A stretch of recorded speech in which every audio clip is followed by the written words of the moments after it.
என்னடா அமெரிக்கா, இப்போ அதை விட பெட்டர் ஜெர்மனி தான். சின்ன வட்டத்துக்குள்ள இருந்துகிட்டு இப்படி எல்லாம் பேசக்கூடாது. டேய், நாங்கெல்லாம் 10 வருஷம் கழிச்சு என்ன நடக்கும்னு இப்பவே மனக்கணக்கு போட்டு தெரிஞ்சுக்குவோம். உன்ன மாதிரி கம்ப்யூட்டர் சொல்றத கேட்டுக்கிட்டு நாங்க கணக்கு போடுறது இல்ல. நீங்க மனக்கணக்கு போட்டுக்கிட்டே இருங்க. அவன் அண்ணன் கூட அமெரிக்காவுக்கும் போக மாட்டா, ஜெர்மனுக்கும் போக மாட்டா. ஏன்? ஏன்னா அவ பக்கா கிராமத்து பொண்ணு.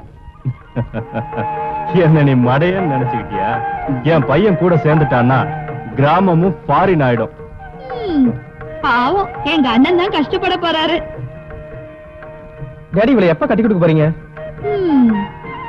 இன்னும் கொஞ்ச நாள்ல அமெரிக்காவுக்கோ ஜெர்மனுக்கோ அனுப்பணும். டாடி, இவளை குக்கிராமத்துல கட்டி கொடுங்க. இவ்வளவு கொஞ்சம் கஷ்டப்படுத்தும். என்ன, எல்லா வேலையும் முடிச்சிட்டல்ல? எல்லா வேலையும் முடிச்சிட்டேன். ஆனா முதலாளி, ஒண்ணு மட்டும் நான் மறந்துட்டேன். அப்படி என்னத்த மறந்த? நாளைக்கு கல்யாணத்துக்கு வர்ற கூட்டத்துல கொஞ்சோண்டு என்னோட கட்சிக்காரங்களும் வராங்க. உனக்கு எதுடா கட்சி? உன்னை பத்தி எனக்கு தெரியாதா? அதத்தான் நீ முதல்ல ஏற்பாடு பண்ணுவ. நீங்க உள்ள போங்க. அப்புறம் 2 பேரும் நாளைக்கு தேவையானதெல்லாம் ஏற்பாடு பண்ணிடுங்க. ஓகே? சரி டாடி. இங்க வா, உட்காரு. அப்புறம் நீ அந்த மரியாவை கூட்டிட்டு வரதுக்கு மறக்காத. ரொம்ப நாளைக்கு அப்புறம் அவளை நான் பார்க்க போறேன்.